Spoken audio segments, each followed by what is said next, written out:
Pythagoras, of monks and math. Legend speaks of Pythagoras, an ancient Greek mathematician of both scholarly and religious renown. He and his brotherhood of monks, devout in their study of arithmetic.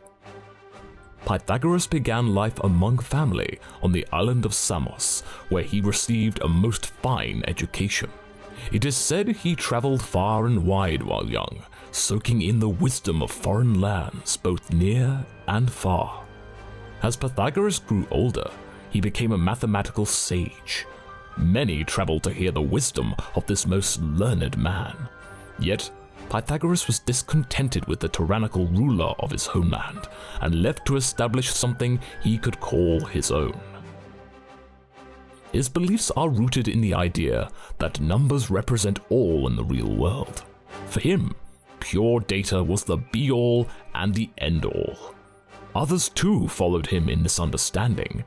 They were called the mathematikoi, devout Pythagorean followers.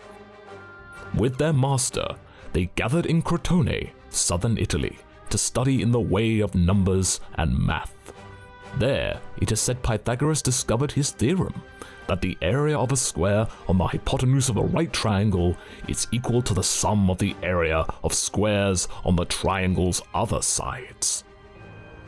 Many debate the nature of his discoveries, often suggesting that they were the work of his followers, and not Pythagoras himself.